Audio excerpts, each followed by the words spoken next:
Mob Psycho 100 is an anime full of hilarious shenanigans, moments of unimaginable height, all achievable through its incredible production, and while those aspects are important, it's not the reason why this show is so highly regarded, so beloved by fans. The characters of Mob Psycho are rich in their layers, and the story spends its time delving into the depths of all their flaws and insecurities, bringing up emotional beats that are not incomparable in terms of how compelling they are. And the connective tissue between this cast is that they're all fucking losers, but in a good way.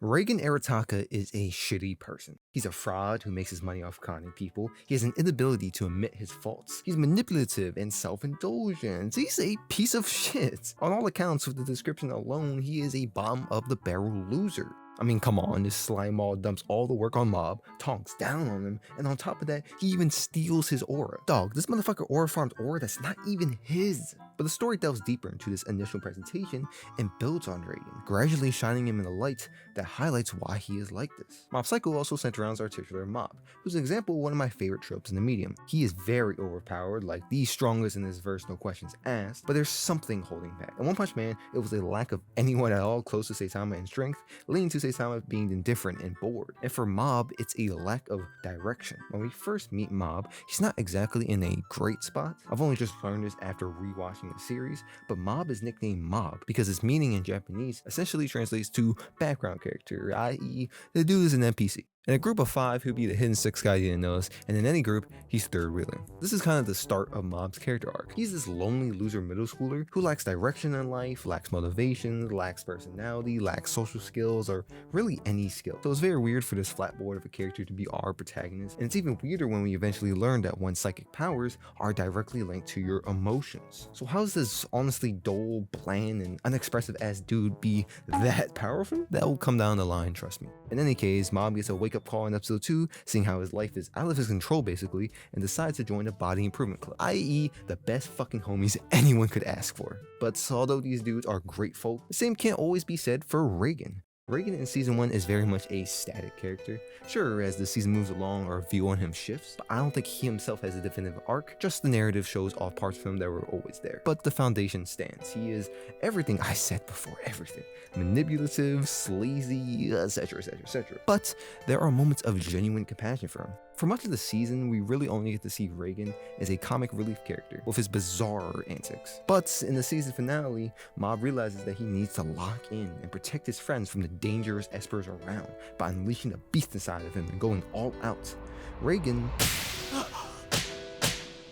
doesn't want him to do this because he knows just how much hurting others hurts him. Remember, Reigen is completely powerless. He's a normal human being in a situation with a bunch of dangerous superhumans, and yet he still decides to stop Mob. This isn't the actions of a man who thinks of him as nothing but a tool. He cares for him. He's willing to sacrifice his own safety if it means not forcing Mob to become something he hates.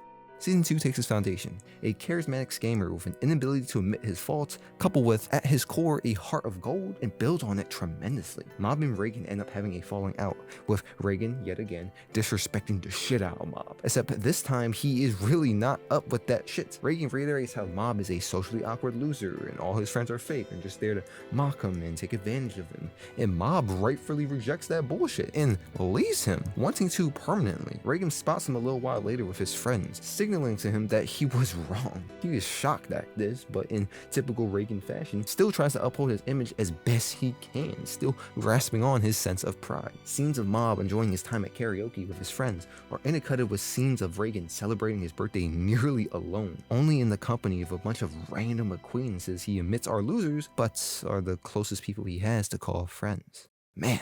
And with this, we finally start to see the parallels between him and Mob. Reigen told him when they first met that he too was a troubled kid, and although the statement came from a place of general deceit, it feels accurate knowing who he is now. He too is a loner outcast. The only person in his inbox on his birthday, a disgruntled mother wanting her son to live an honest life. He starts to get hella existential and decides to do the one thing all men do in bad situations: lock in. He starts to ramp up his business significantly, even getting a chance to appear on television, but truthfully, it doesn't signify a lot of growth. In his graduation essay, according to a reporter trying to expose him, he wrote, "I want to be somebody." And it's with this that I think we start to understand Reigen as a character. Reagan, just like the quote said, wants to be special. There's a lot of moth imagery in this episode, and I believe it symbolizes how Reagan wants to stand out. He doesn't want to be like the rest of the moths being drawn to the flame. Enter Mob, this kid that has all those qualities, his psychic powers, but is actually just a regular guy struggling with loneliness and direction. Take away Mob's powers and the two are very, very similar. Except that Mob isn't content with his flaws. He wants to change. He doesn't just want to say he wants to change, he wants change now. And it is that conviction that separates the two. Because Mob moved forward in life where Reagan stayed in the exact same spot. He's grown up, and Reagan's inability to see that is what leads to their falling out. Reagan locking in isn't changing the slightest because true change is made with, again, conviction and efforts. And because Reagan refuses to give up the lies and conning, he is in the place he is now. Alone, hated, and most of all, guilty of betraying the one person he cared for the most. Which is exactly why his next words are so moving. That recognition, that acknowledgement moves Mob. Mob Psycho 100 is a story that truly values authenticity. Not just saying things out of obligation, out of petty desire or vanity, no. Keeping shit real is of the utmost value. And it's ironic because this is everything Reagan isn't, but that's really the compelling part. Reagan tells lie after lie, and you're just supposed to like him after one bit of truth? Yes, absolutely. This is a show littered with a cast of walking contradictions. Reagan is a definitive loser, but he's also incredibly kind and empathetic at times. A good advice giver, a wise role model. Hell, there are countless situations across these 3 seasons of him risking his goddamn life just being there. He is a flawed character, a shit show of a man that at his core is a genuinely good guy. And damn, whenever he shows any inkling of change, of growth, it feels significant because we loved it too. And also, if even this con man could change, maybe we can too?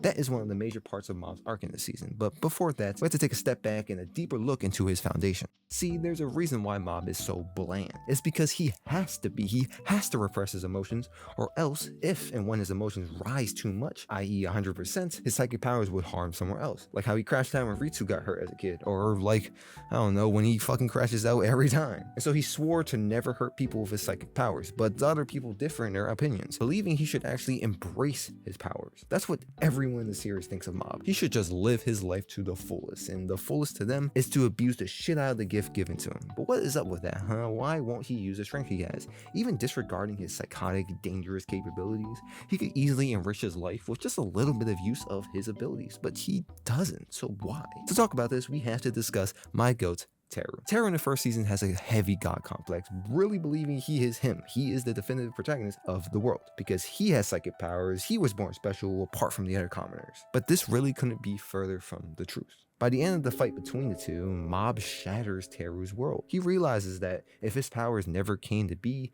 he would have nothing. Everything that is to his name now, his friends, his popularity, his self-confidence, would be shattered if he didn't have them. But he does, so why shouldn't he use them? Well, simply because that's not healthy. We kind of see this with Dipple in season 3, who achieves his dream of having these super cults, but still feels unsatisfied for some reason. Having your entire persona, your entire life based around psychic powers is appealing in appearance only, because underneath the surface there's a sense of unfulfillment, of emptiness. Again, the story values authenticity, which Teru's entire image is the antithesis of. In any case, with this in mind, I think we can give Mob a pretty decent starter description.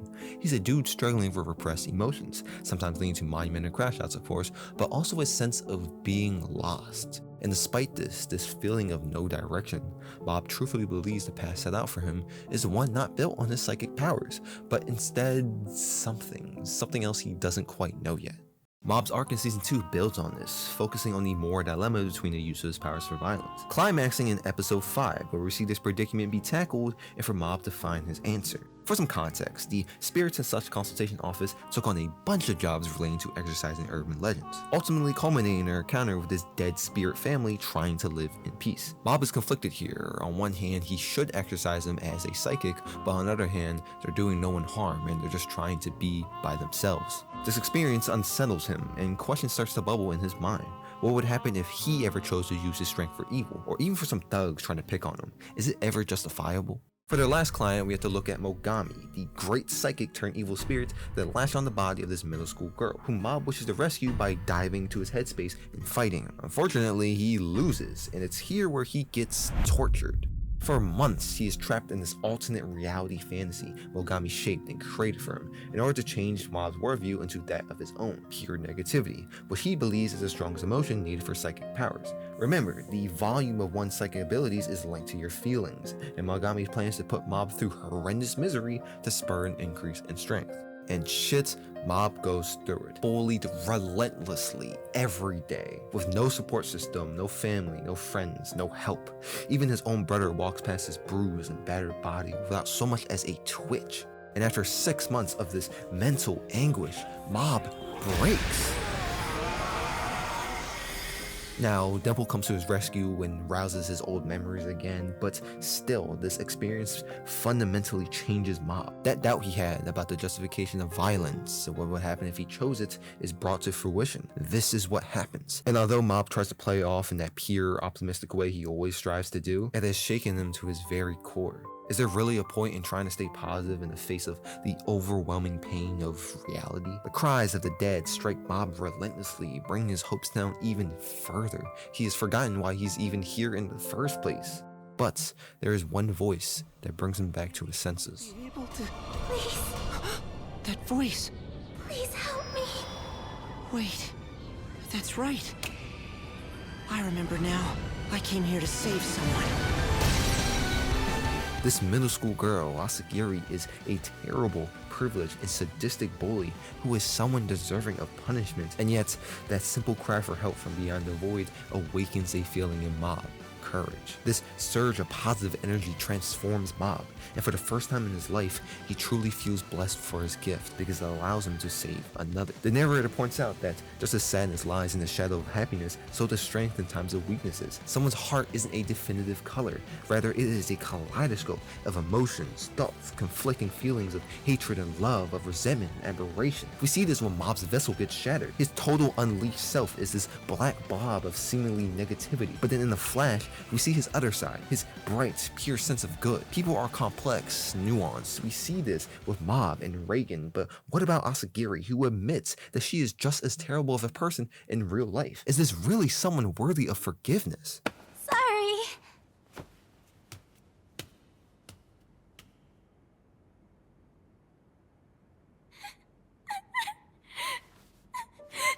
I'm sorry.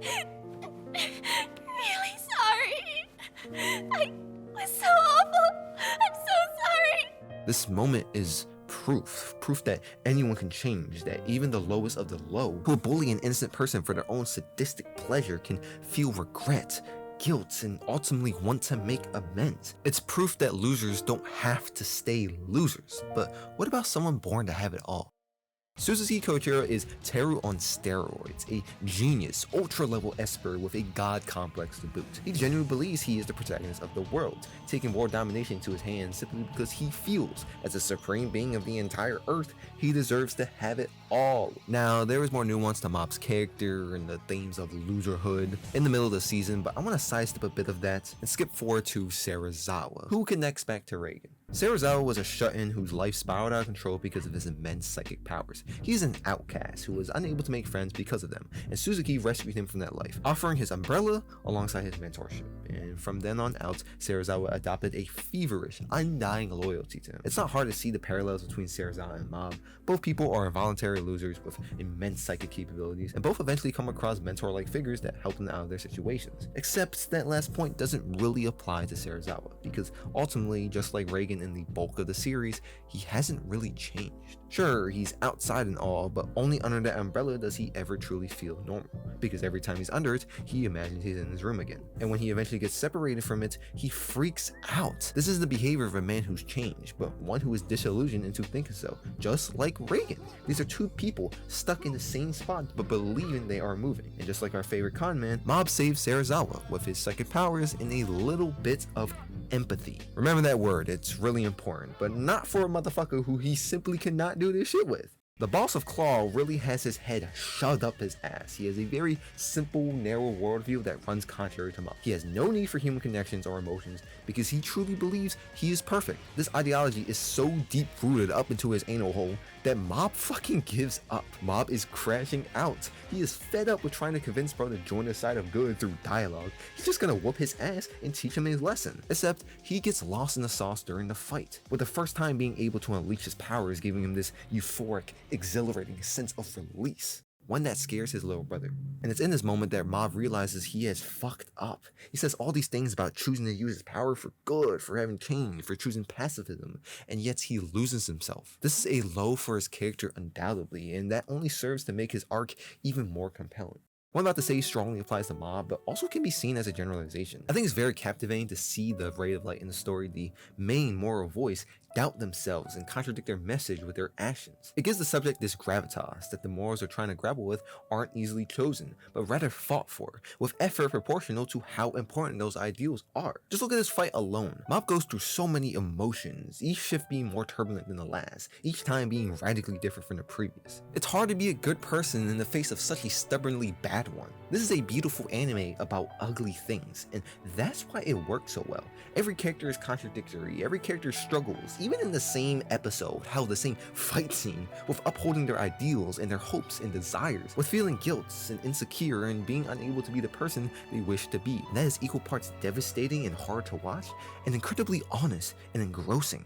It's really reassuring to see such a good character actually struggle with being good. Mob's last words with Suzuki as he self-destructs is some of the most profound shit you will ever find, ever. It is a beautiful proclamation of self-confidence, but also humbleness, and a cute understanding that no one is special, no one can ever be truly perfect, and that everyone is their own main character. At the end of the day, Mob's overwhelming psychic capabilities is only a means to an end, a vehicle to exercise his true strength, one that Reigen has recognized and repeatedly praised him for. Empathy, empathy, empathy, empathy. Mob is a sensitive person. He's prone to emotion. He feels more deeply than other people. And while that is the driving force behind his psychic powers, it's also the very quality that allows him to help change so many people. He can see both sides. He understands the moral logistics behind evildoing, but also sees said evildoers as people that can change. And that empathy cuts deep to both the audience and Suzuki. He realizes just how much he regrets. People need people. Bonds are important, and only in the reflection of others' eyes do you see just how much an asshole you are, a loser you are, and that is always the first step. But what about the next one? Mob is special because he doesn't rely on the thing that makes him quote-unquote special. However, that special part of him is undoubtedly part of him, and his unwillingness to accept it does stem from his desire to live a well-earned good life, but also out of fear of hurting people and the ones he loves. And that is the foundation of his Season 3 arc, acceptance. See, whereas Season 2 focused on Mob empathizing with others, this next one and final one is about empathizing with himself. Now, the season is jam-packed full of incredible character moments that I love so much for this cast, but I really want to hone in on those last few episodes, and firstly, I want to talk about Reigen again. This man really cemented himself into my Hall of Fame characters with the shit he does in this final episode. No powers of any kind, even the spiritual pressure coming off Mob scared off the Serizawa, but Reigen kept it pushing. To reiterate, this is the man that used to lackadaisically live his life, till Mob came around, where he found purpose and meaning. He cares for him, and yet their relationship is built on a bed of lies. No matter how genuine his feelings have become, Reigen's bond with Mob ultimately is built on convenience and manipulation. But what have we been talking about this entire video? Losers may very well be losers, but they sure as hell aren't just losers. They're human, and despite our past, our flaws, our hardships, and cruelty, we have the capacity to change, even if we stumble and fall on our ass along the way, and that is why losers are so compelling. I fucking love this moment so much. It brings Reigen's character arc completely full circle, and it fucking hits. There's a beautiful irony in how losing his credibility and admitting he doesn't know shit gives him the credibility he needs to be able to say his next words. They echo the same sentiments he carried before, all that yapping when they first met, but how powers don't make you special or different. Everyone has multiple sides of them, and to ultimately accept that fact. This piece of wisdom isn't a byproduct of his confession, rather the confession is a byproduct of these ideals, which he has finally come to terms with. The biggest poser in anime manages to spit the most real advice ever. No matter how many lies this man has told, this one scene had all the truth it needed to redeem him. But Mob was looking mad doubtful at his master's words. To recap a little, emotions are the source of Mob's ESP, and since he represses his emotions so much, they coalesce into a whole separate ego that also represents his psychic powers, one that takes control of his body and moves for the sole purpose of getting to Tsubomi. Everything and everyone that gets in his way gets folded, and intercutted between the free ass whooping he gives out are these deep dialogues between his two egos, which reveals a lot. We learned that why Mob loves Tsubomi so much is because she accepted him. She saw his powers and wasn't scared by it, which is why he is so obsessed with her and yet can't seem to pinpoint why. He's repressed that side of him that loves her, fearing how he could hurt people and also fearing that he won't be seen the same way, that he won't be accepted if he shows his true self. All of this stems back to the incident he had as a kid with Ritsu, and after that, Shigeo left and Mob took his place. Which is precisely why Reigen's confession of truth spurs a change in him. Showing that much vulnerability, even with a side of him that he admits he loathes, comforts Mob. The ones I love will still love me regardless of my flaws. And this allows each side to finally come to the conclusion. Let's be ourselves again. Mob Psycho 100 isn't just about Mob, this socially awkward outcast, nor is it about the times he goes psychotic, his emotions bubbling up to the maximum percentage. It's all about the dynamics of all of that together. Not each individual part, but how it works as a whole. That is what I love so much about this anime. It is a all-encompassing look at the human condition. Not just the best parts, and not just the worst parts. It's the contradictory relationship between the two. Everyone is a goddamn fucking loser who stumbles over themselves daily. Everyone has the sides of them that they hate, find deplorable, and hide from the world. Fear and rejection and embracing this cyclical, harmful, yet safe comfort. But if you can find that spark of light in your heart, courage to look at yourself, smile at yourself, and strive for growth alongside yourself, we can find the greatest joys in even the smallest bits of laughter.